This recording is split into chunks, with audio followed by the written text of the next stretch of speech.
Olá, internautas da TV 247. Aqui agora, hoje é uma entrevista atrás da outra, para ninguém ficar desinformado.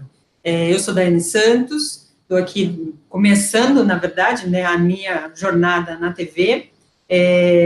Hoje a gente vai falar com a Pastoral da Terra, uma pauta, inclusive, que os nossos internautas, nas reuniões de pautas, têm pedido para abordar a questão da terra, com diversos interlocutores, diversos movimentos, e hoje a gente vai conversar com um representante da Coordenação Nacional da Pastoral da Terra, que é o padre Paulo César Moreira. Padre Paulo, muito obrigada por nos atender os internautas aqui da TV, tudo bem? Tudo bem, para mim também é um prazer estar participando com vocês nesse momento, e a Pastoral está disponível e acreditando muito nesse trabalho também. Que bom.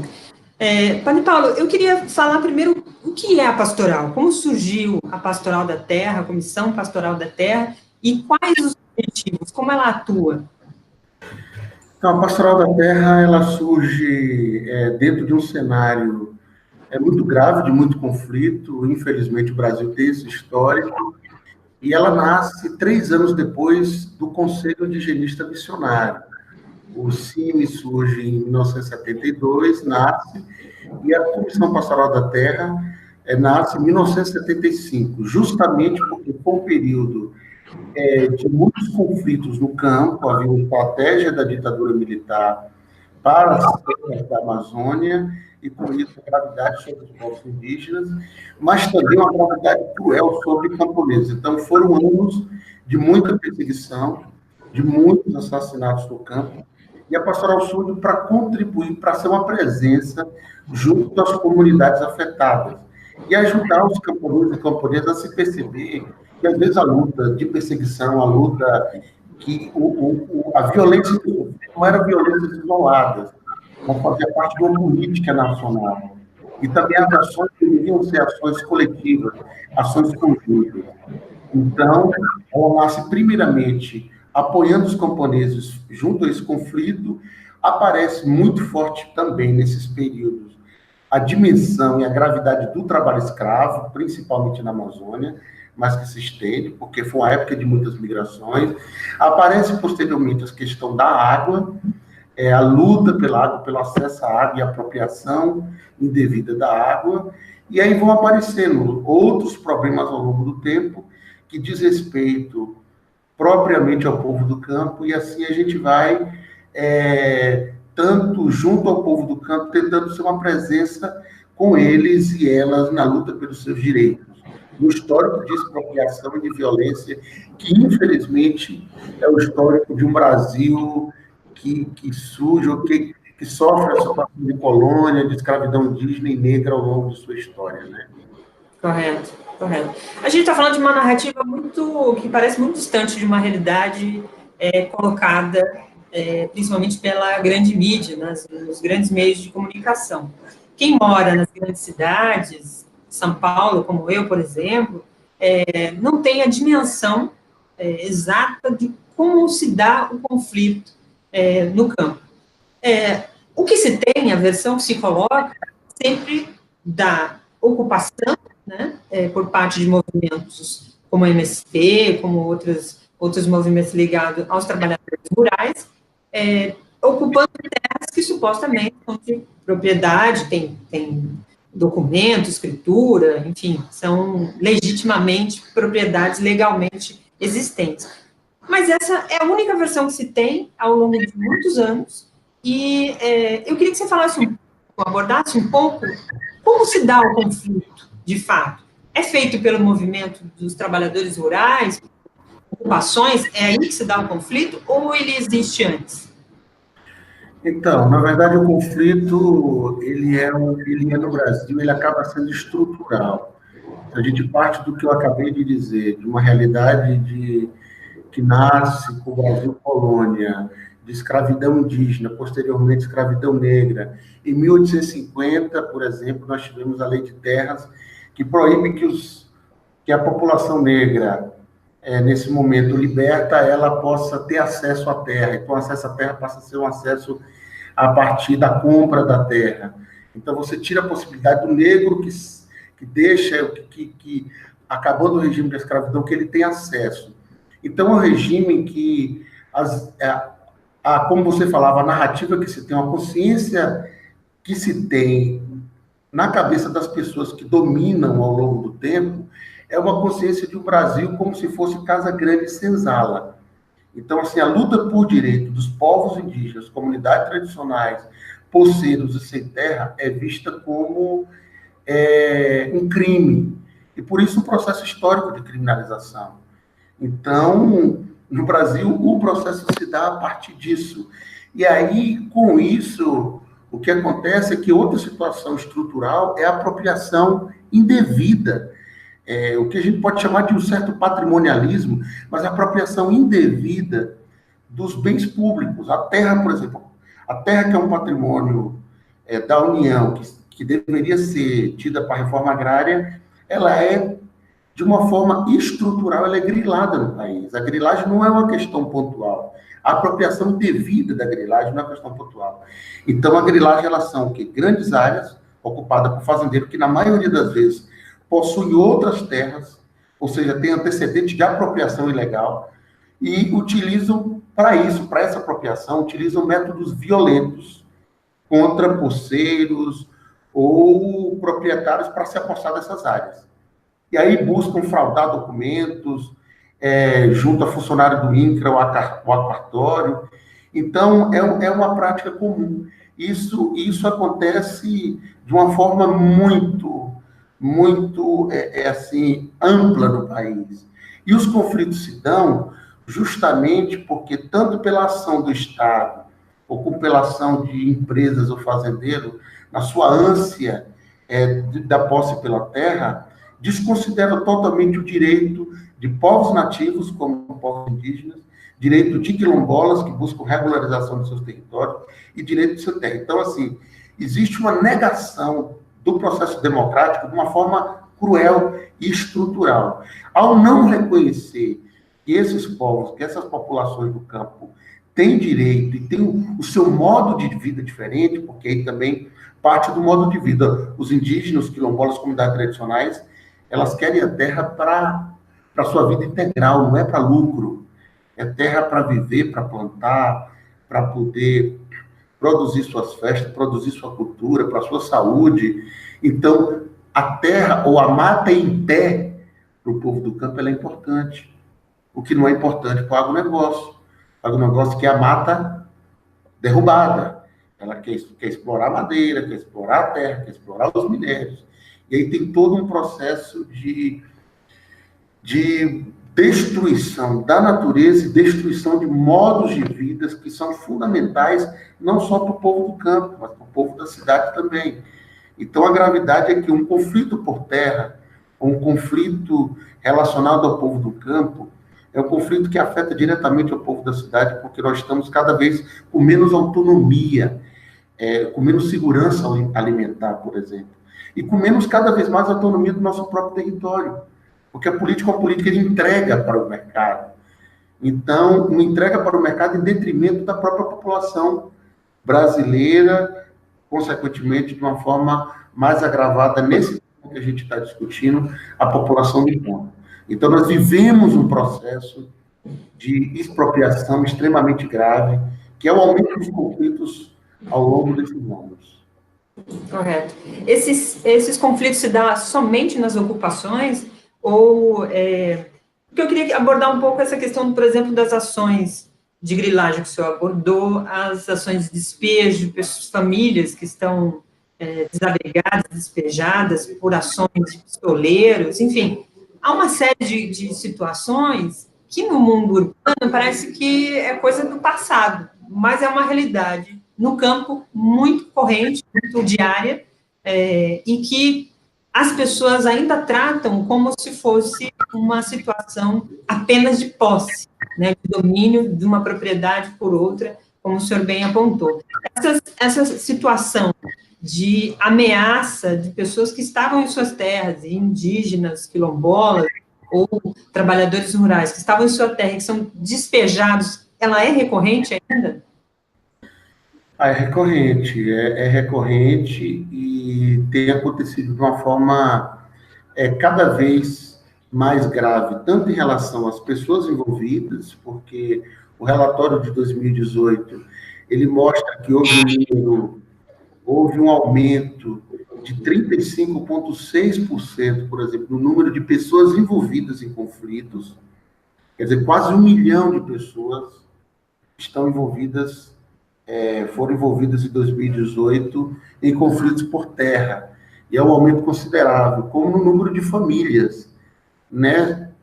Pegando os anos aí, talvez, que para nós, para a CPT, é emblemático, principalmente a partir de 2015, quando houve toda uma articulação para o impeachment da presidenta Dilma, o ano de 2015 há uma articulação, e aí é uma ofensiva mais grave, mais cruel contra os povos do campo. Esses anos de 2015, 2018, ou 2016, 2018, na escala geral, foram os anos mais violentos no campo. Então, a gente tem, por exemplo, uma média de 127,188 mil famílias envolvidas. Então, uma prática recorrente. E aí tem um agravante, porque os territórios das comunidades indígenas, ou dos povos que estão nos seus territórios, seja indígena ou comunidades tradicionais ou quilombolas, são as áreas que há muita riqueza, porque há uma preservação desses territórios. Por haver preservação, uma riqueza preservada. Então, por isso, são territórios que têm cada vez mais entrado no rol da disputa.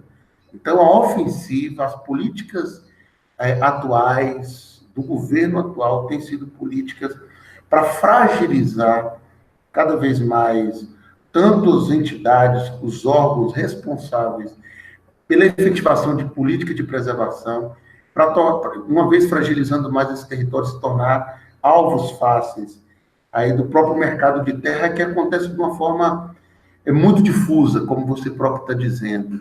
Acontece a partir de ações de empresas, mas também acontece a partir de ações de articulação de fazendeiros, entendeu? De diversas formas, né? Pela pistolagem, pelo amedrontamento, pela perseguição, pelas ameaças de morte. Então, é muito comum. Principalmente, a partir de 2000, nós temos, do ano 2000 para cá, temos um crescimento exponencial nos conflitos envolvendo povos e comunidades tradicionais. Isso é claro que varia entre sem terra e povos e comunidades tradicionais. Mas no ano 2000 para cá, teve um crescimento, de uma forma mais particular, do ano 2000 até o ano 2015, 2016. E aí tem variado, mas para mostrar que esses territórios, que são territórios preservados, territórios que têm ainda uma área preservada por essas comunidades, são territórios de muita disputa, cada vez mais de muita disputa. Importante isso que você está falando, Padre Paulo, porque primeiro o senhor aponta uma ofensiva no período de 2000 para cá, em relação aos povos indígenas, terras de povos indígenas e quilombolas, mais tradicionais. E depois eu aponto um segundo movimento, que é a partir do golpe de 2016, com o afastamento da presidenta Dilma, que essas forças, esse campo ruralista ganhou ainda espaço, e agora o governo Bolsonaro tem tido ainda mais espaço. Eu queria falar um pouco sobre as medidas do governo, desde a campanha e agora, durante o seu mandato, né, o seu início de mandato, muito conturbado, o foco tem sido a questão da terra, tanto por ações em relação à flexibilização de armas, direcionadas ao setor ruralista, ao campo, e entre outras medidas mais gerais em relação, como o senhor falou, aos institutos de fiscalização, que são importantes para coibir esse avanço. Como é que o senhor analisa, e como é que a Pastoral da Terra analisa esse mandato inicial do governo Jair Bolsonaro e as suas medidas direcionadas ao campo? Oi? Está me ouvindo? Estou te ouvindo. Ah, ok. Então, as preocupações, elas são muito grandes, porque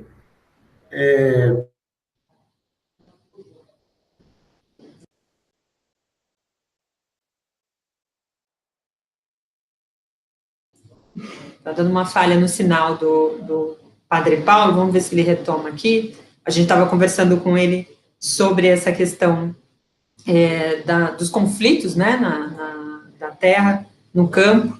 Ele apontou alguns números interessantes aqui sobre esse período de gestão do governo pós-golpe, né, o período do Michel Temer, e como isso se articulou e se avançou do ponto de vista da violência no campo, e também apontou aqui um número importante em relação ao período de 2015 e 2017.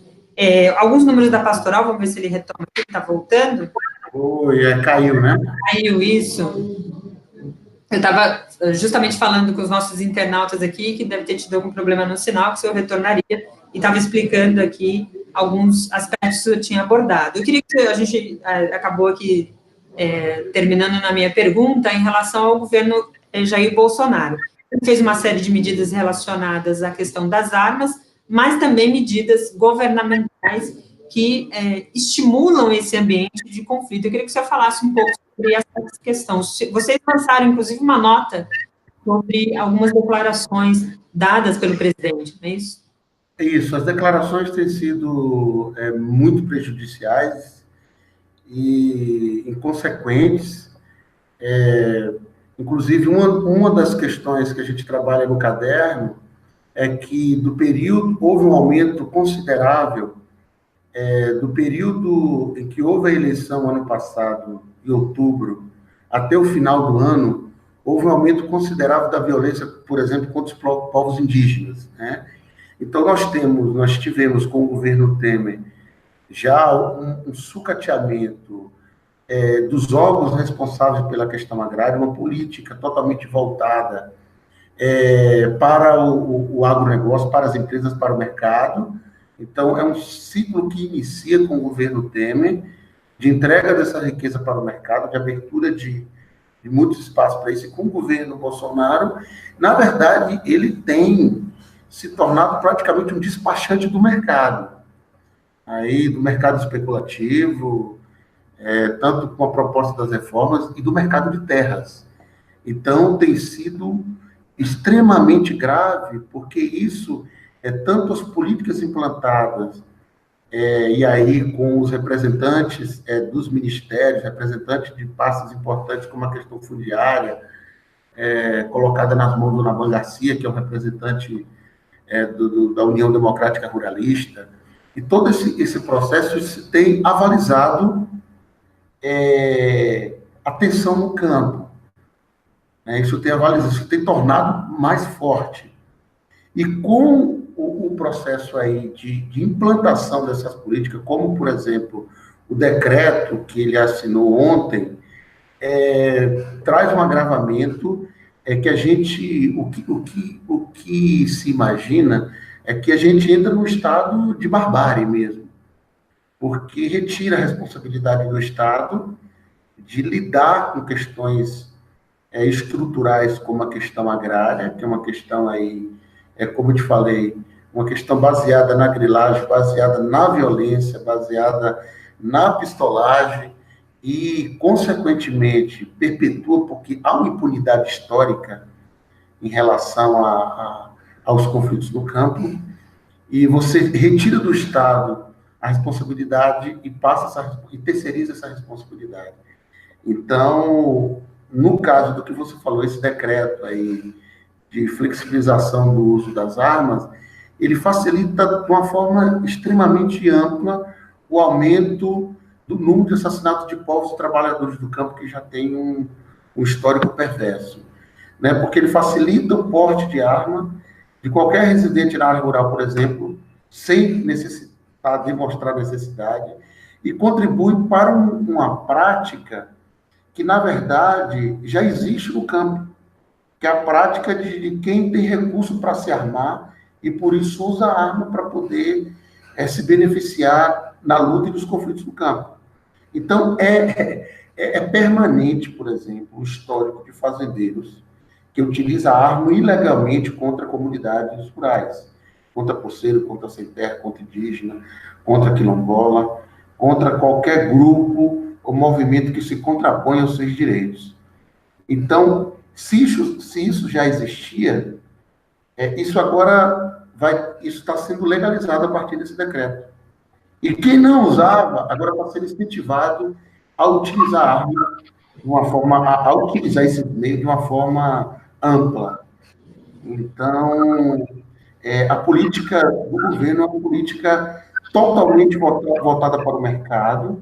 Como eu disse antes, Bolsonaro se apresenta como despachante do mercado, como alguém que está totalmente à disposição para isso.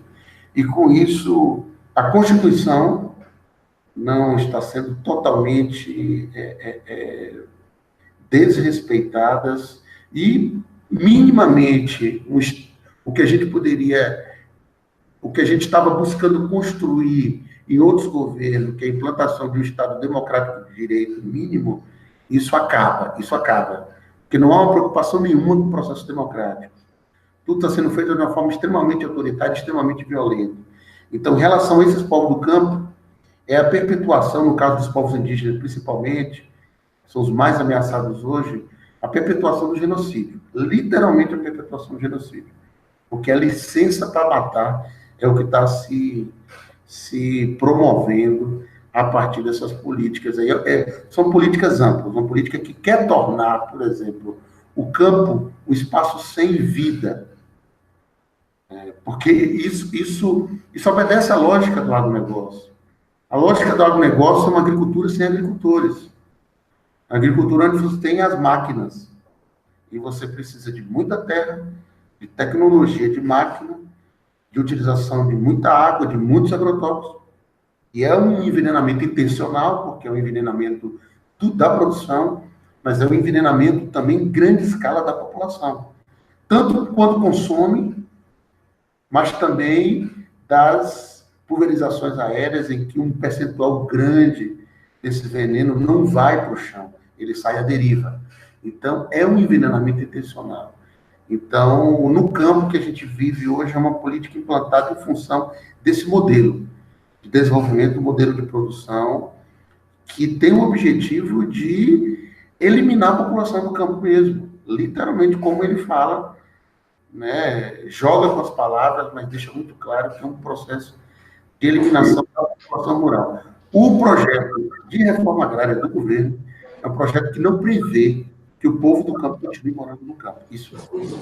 Os povos do campo têm que ter clareza, a sociedade tem que ter clareza do que significa também para as cidades que a gente tem desestruturadas, inchadas, com um alto número de violência. Então, é um projeto violento de eliminação de povos, de modo de vida, de riquezas imensas, né, riquezas naturais, e do patrimônio cultural desses povos também. Correto. É um cenário devastador, pelo que o senhor aponta, e principalmente diante de uma situação que, ao longo dos últimos anos, tem dado passos importantes, mas que não foram suficientes para mudar, de fato, esse cenário. Então, quando se dá passos tão largos para trás, isso preocupa muito. O senhor falou sobre agrotóxico. Há uma campanha por parte desse setor ruralista dentro do Congresso para legalizar produtos que seriam utilizados com a fachada de que isso não teria efeito à saúde. O senhor, no entanto, já aponta efeitos desses produtos já autorizados ou utilizados de forma ilegal, não sei, pode esclarecer para a gente, na população. Como isso tem se dado, como é que a pastoral tem enfrentado essas situações, tem ajudado, e tem números sobre, efetivamente, esse índice de pessoas afetadas por desse uso indiscriminado de agrotóxicos? Números, estudos tem muitos. Talvez agora, nesse momento, eu não estou com os números, mas tem muitos estudos feitos por várias universidades, por muita gente extremamente competente, que revela justamente o Brasil como um dos países que mais utiliza agrotóxicos no mundo, inclusive produtos que já são proibidos em outros países, principalmente na Europa, há muito tempo. E o Brasil passou a usar esses produtos. Então, é algo de uma gravidade extremamente perversa, porque nós somos um país também com uma taxa imensa de doenças advindos disso, advindos dos venenos que utilizamos, do veneno da produção, o veneno utilizado propriamente na produção de muitos alimentos de alguns alimentos que a gente utiliza. Então, o que a pastoral faz ou o que a pastoral busca fazer é que no contato, na presença das comunidades, a gente valorize cada vez mais a produção agroecológica. Existem muitas comunidades hoje que cada vez mais buscam produzir agroecologicamente. É uma produção tanto na variedade, uma produção que preserva, que busca preservar sementes crioulas para a produção, e uma produção que busca não utilizar, que não utiliza agrotóxico. Então, assim, a utilização do agrotóxico no país, como eu disse antes, é algo grave, porque é um envenenamento intencional. Envenenamento que, ao invés do país ter leis para poder criar, normatizar minimamente a utilização, ela flexibiliza e abre. Então, tem cidades, por exemplo, de Mato Grosso, ou de outros estados, mas Mato Grosso é emblemática em que a contaminação da população ela é enorme. Como já teve estudos da própria UFMT, da Universidade Federal de Mato Grosso, em relação à utilização da agrotóxico em Lucas do Rio Verde e outras cidades, em que mães que amamentavam seus filhos, a partir das pesquisas, descobriram veneno no leite materno dessas mães que amamentavam seus filhos, escolas que são pulverizadas aqui em Goiás e que demonstram a situação dessas crianças. Então, é uma dimensão extremamente problemática no país e que caminha contrariamente ao que eu colocava antes, que é justamente a soberania alimentar. Então, o agrotóxico é utilizado em larga escala. Isso significa uma morte lenta e perversa da população, mas também processos depressivos.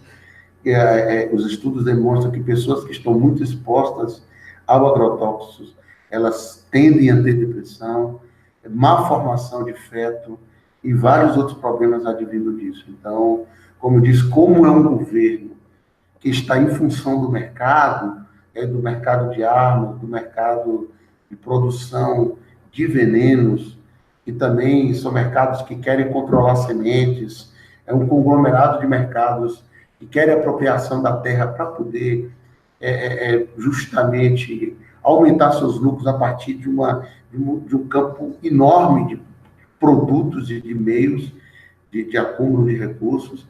Então, o governo se mostra totalmente refém de todo esse processo, refém, mas também promotor dessa política perversa. Correto. Padre Paulo, tem aqui um comentário do Luiz Bergoz, ele diz, água, ouro líquido. Vocês têm apontado nas pesquisas, levantamentos que vocês fazem ano a ano, que registrou um aumento dos conflitos por água no Brasil desde 2002, quando começou a registrar os dados aí relacionados a essa questão. Queria que você falasse, o conflito pela água, ele se dá a partir de que momento? Por quê, né? É pela água potável, é para a água para o agronegócio, é para o minério? Qual é a disputa pela água? Então, como você mesmo disse, a PCPT inicia o registro pela água, de conflitos pela água a partir do ano 2002, porque nos anos anteriores já se evidenciava o aumento desse conflito, então a gente decidiu ter uma dimensão própria para isso. E de 2002 para cá, o aumento ele é exponencial. No caso de 2018, 40% cresceu o conflito pela água. E esse conflito pela água ele se dá de diversas formas, porque a política de desenvolvimento baseada na exportação, na concentração de terra, no agronegócio, ela é extremamente concentradora de água também. Então, tanto para a produção de gado, como para a produção de commodities, o agronegócio depende de muita água. Então, por exemplo, o ano de 2017, Nós tivemos um conflito em Correntina, na Bahia, que a população de Correntina percebeu a destruição ambiental nos seus rios que estava acontecendo a partir da apropriação de uma grande empresa do agronegócio naquela região.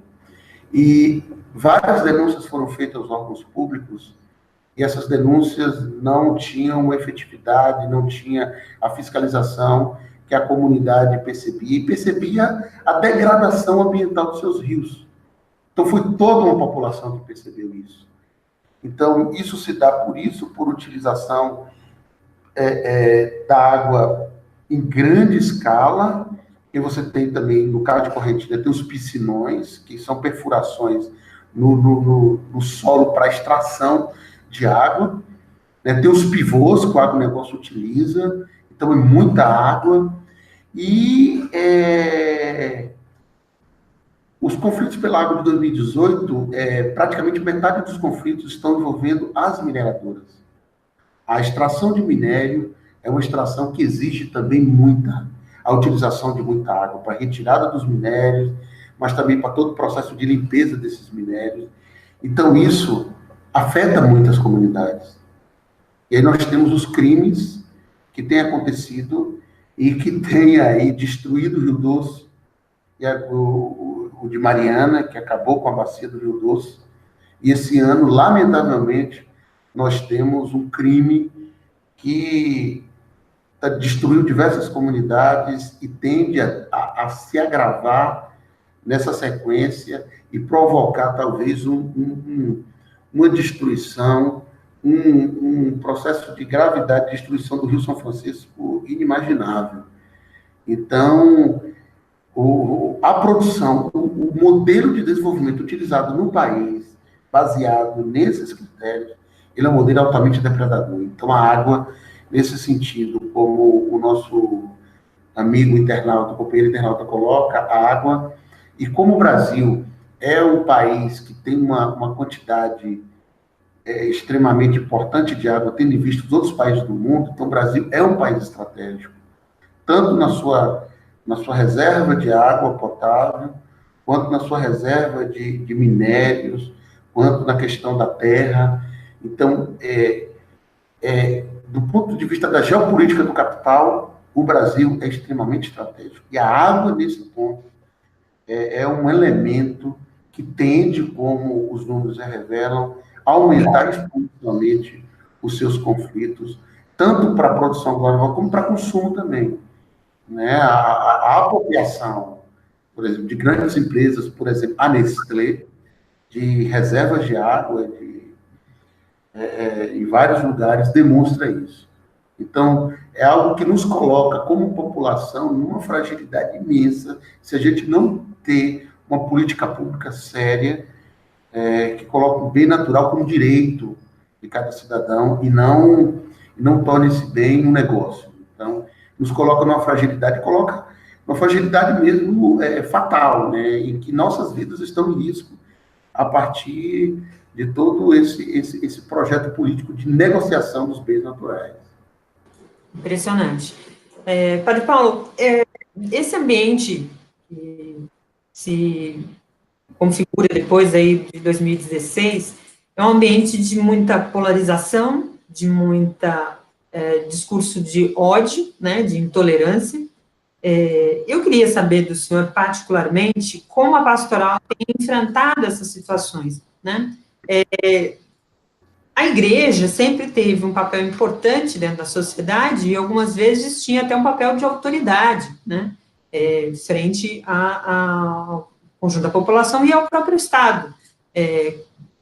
Dependendo das regiões, até cumprir o papel do Estado, né? Hoje, a gente, por uma série de questões, tanto da evolução do processo do Estado, quanto também dessa involução, nós vivemos uma situação de ameaça, de situações de ameaça, inclusive de morte, né, de lideranças sendo assassinadas e lideranças ligadas à igreja, né, o caso mais emblemático da Dorothy Stempf, né, que até hoje o crime ainda fica impune, né, porque se prende, se solta, enfim, não se encontra os autores, ou se encontra e a lei não se aplica. Queria que o senhor falasse um pouco dessa situação, particularmente até do senhor mesmo, como uma liderança da pastoral. Então, a Pastoral da Terra, quando ela nasce já nessa condição de ser uma presença junto aos povos do campo. E uma presença sabendo que os protagonistas e quem, de fato, mais sofre os impactos e as violências são os povos do campo. Uma quebra de sinal lá novamente com o Padre Paulo, vamos ver se ele retorna. Enquanto isso, eu vou ler aqui alguns comentários, aproveitar que eu não consegui ler antes. Deixa eu fechar aqui. A gente estava conversando com o Padre Paulo César, né? Ele voltou aqui. Padre, lá da Pastoral da Terra, o sinal às vezes cai, mas está com uma boa qualidade até durante boa parte aí da entrevista. Vou ler aqui alguns comentários dos nossos internautas. A Sônia Mourão, que está acompanhando aqui com a gente. Boa tarde, Sônia. O Antônio Shoa, a Verônica Vidal, lá de Niterói, está aqui com a gente. Tem também o César Fábio Muller, o Ricardo Tavares, quem mais? O Ariel Júnior fala aqui da importância do MST, né, que planta, produz, e tem aí um grande comprometimento com a agricultura orgânica. Estou lendo aqui, Padre Paulo, alguns comentários internautas, enquanto caiu aí o nosso sinal, né? Tem aqui um outro comentário que eu tinha visto, da Elizabeth Bastos, que ela saúda aqui também o Padre Paulo. Tinha alguns comentários aqui falando sobre a questão da violência no campo e do papel que o governo Jair Bolsonaro tem desempenhado no estímulo, né, dessas ações que acabam resultando em mais mortes. Padre Paulo, você estava falando justamente sobre essa questão do ambiente político que tem propiciado um estímulo maior a esse tipo de violência, e estava falando particularmente aí da ação da pastoral, né? Isso. Então, eu dizia isso, que a pastoral, quando nasce, ela nasce com esse objetivo de ser uma presença junto aos povos do campo, sabendo que eles são tanto os protagonistas principais, quanto os mais impactados, afetados, perseguidos e também assassinados pelas políticas históricas, né, que têm prejudicado esses povos. Hoje, de uma forma ainda mais grave, como a companheira internauta tem falado. Então, assim, faz parte da missão da CPT.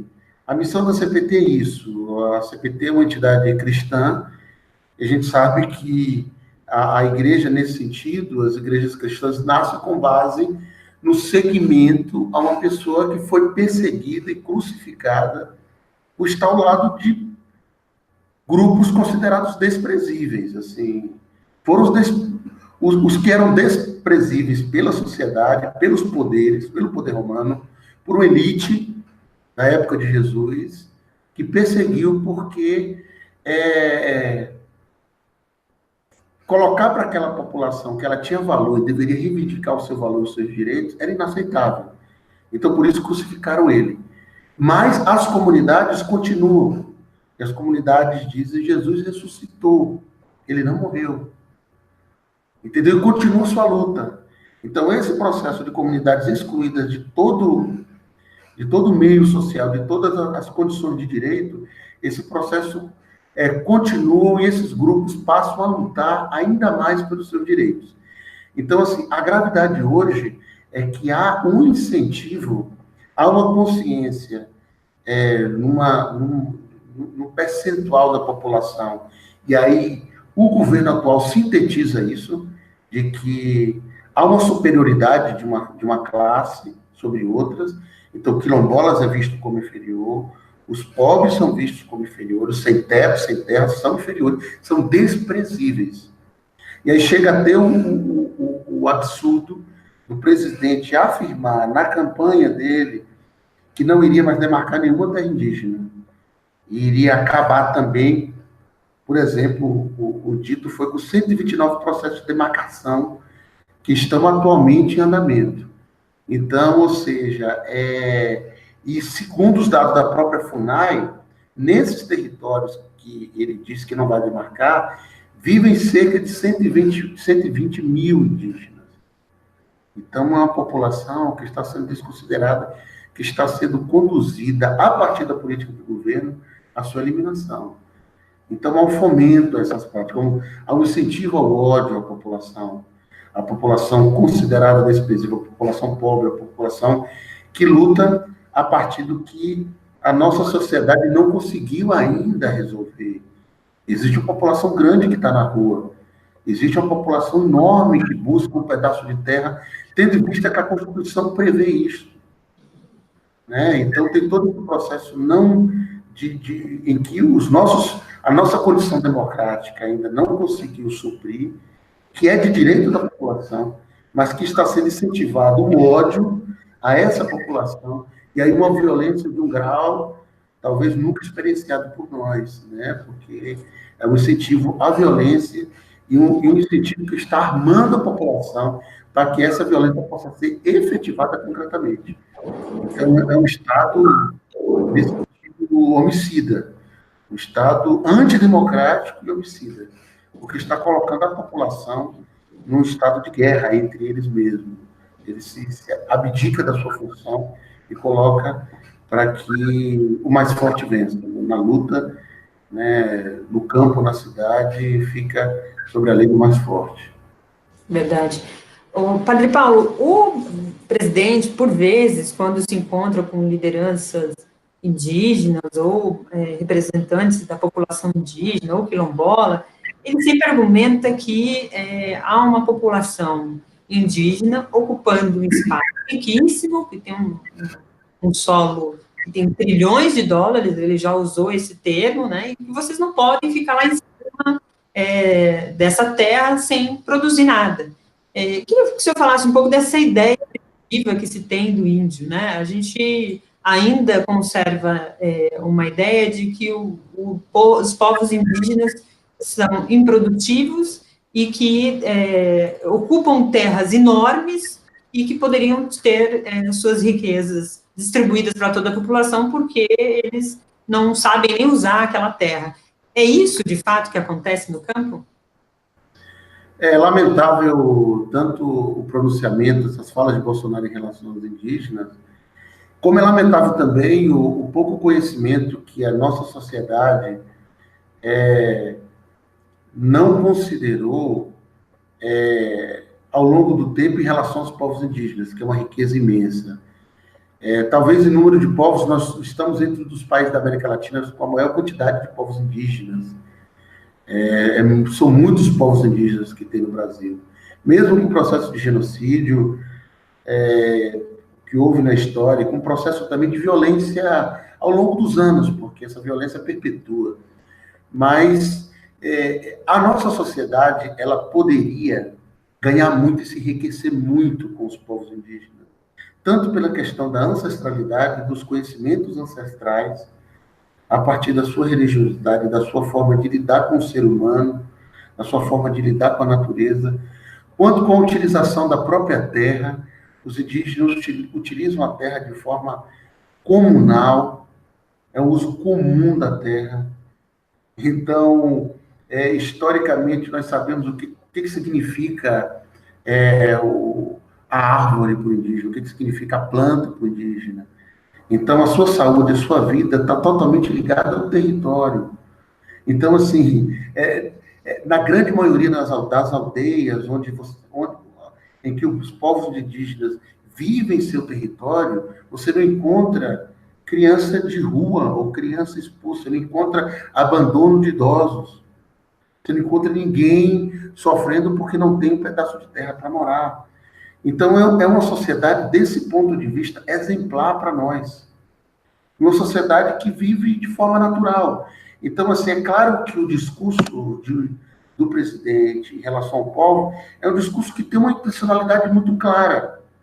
Porque nos territórios indígenas são os territórios onde estão muita riqueza.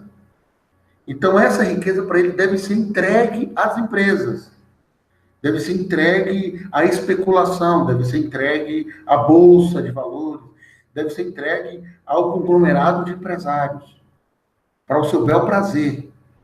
Então, não considera que a preservação da mata indígena é o que garante, por exemplo, na Amazônia, o ciclo das chuvas. É o que garante o nosso oxigênio. A preservação da Amazônia é o que garante com que o cerrado ainda persista também, com que o cerrado seja, por exemplo, um espaço em que se guarda água, em que se guarda água e que essa água possa ser utilizada pela população, algo extremamente valiosa. Então, a não preservação dos nossos biomas significa a eliminação da população e a desertificação do nosso mundo. Então, assim, os povos e comunidades tradicionais, de uma forma, os povos nativos, são os povos que mais preservam a vida, porque a ligação com eles, com a natureza, é uma ligação umbilical, é uma ligação ancestral. E aí toda a preservação, é a amplitude da vida, é a vida vivida no seu mais alto grau, no sentido de alimentação. Nós sabemos das contradições do processo, do quanto que as investidas de muitas empresas, a relação de indígena com a cidade, o que isso tem levado para eles também, né? Tanto de bom quanto de ruim, né? Mas a gente sabe também que a vida dos indígenas, dos povos indígenas, é um tipo de vida muito mais coletiva e muito mais de preservação da vida e do meio ambiente do que isso tem acontecido na cidade, do que os nossos ditos processos de desenvolvimento têm feito ao longo da nossa história. Nós temos caminhado no processo, tanto é que muitas pessoas dizem, a gente precisa parar de desenvolver, porque o desenvolvimento está nos levando justamente ao caos. É um desenvolvimento retrógrado, né? A palavra... Desumano, né? Não dá para juntar desenvolvimento com retrocesso, então é retrocesso mesmo. Padre Paulo, eu queria muito agradecer a sua participação aqui conosco, ter nos atendido, a paciência aí, que eu sei que na internet a gente sofre aqui várias vezes com ele, agradecer muito a sua paciência, a sua disposição, desejar boa sorte no trabalho, imagino que deve ser um trabalho muito difícil, mas ao mesmo tempo a gente percebe pela sua fala que é um trabalho comprometido com o que há de mais essencial, que é o ser humano. Obrigada pela sua participação, obrigada aí a Pastoral pelo seu trabalho. Nós, a Comissão Pastoral da Terra, agradece muito pelo trabalho de vocês também, pelo que vocês têm significado dentro de um Brasil com conglomerados, ou com uma concentração tão grande dos meios de comunicação. Vocês têm feito um serviço importantíssimo para a sociedade em colocar a notícia de uma forma extremamente clara, extremamente aberta. Então, nós somos, assim, agradecidos e, por isso, agradecemos também esse momento aqui contigo. Esperamos ter contribuído no debate. Em outros momentos, podemos também ampliar esse debate para outros assuntos. Muito agradecido a você e às pessoas que participaram conosco nesse momento juntos. É isso aí, obrigada. Aos internautas, fica a dica de ir lá no site da Comissão da Pastoral da Terra, tem muitos dados, muitas informações, eles fazem um boletim que traz muitas informações relacionadas a essa questão dos conflitos de terra, essa questão da água, do tóxico que a gente falou, e também muita informação que pode ajudar a elucidar quais os interesses reais que estão em volta aí dos conflitos no campo. Muito obrigada a todos, continue com a nossa programação, até mais. Até mais.